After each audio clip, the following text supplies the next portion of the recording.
Hey everybody, I wanted to show you this little ukulele banjo, or ukulele banjo, that I repaired for a customer.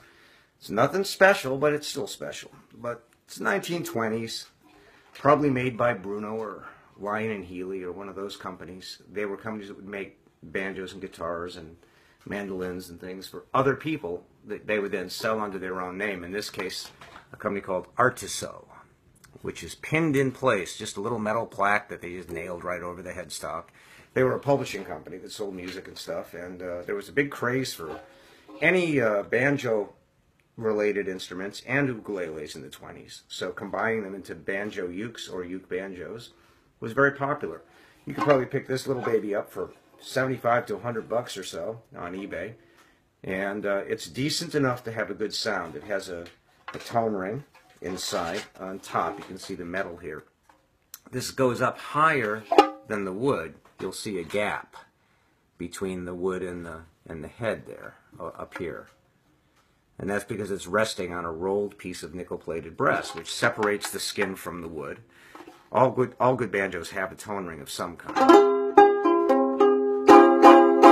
Now, if you don't like the echoey, over-the-top kind of, you can take a little piece of foam, and you can just insert it lightly, not too much tension, under the dowel stick, between the dowel stick and the head.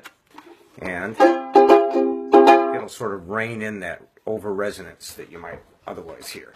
So I just wanted you to hear this. I did replace the tuning machines. These are Grover Statites, which are pretty much exact reproductions from 100 years ago that they were using on banjos and ukuleles, and they still make them. They're not expensive. They're like 50 bucks for the set.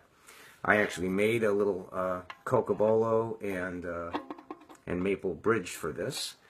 Tightened up the head, tightened up the hardware, restrung it, tapped in a couple high frets. The edges were sticking out so you'd cut your fingers when you played it. So cleaned it up. He's giving it to his daughter who's in college, and she's probably going to have a blast with it. So I wanted you to hear what this sounds like. This is the tune I wrote for my wife, and it's way too early to be playing, but I'm going to try anyway.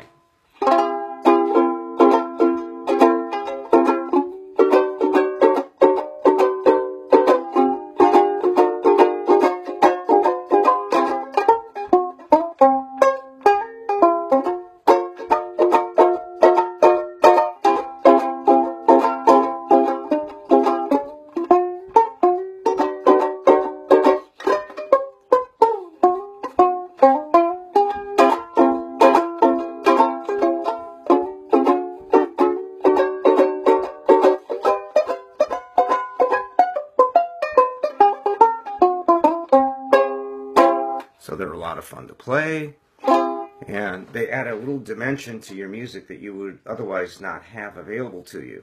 Even over an ukulele, they have that sort of banjo-y, snappy tone. So cool little toys for the money, and you can do a lot with them artistically. So I wanted to share it with you. Have a nice day.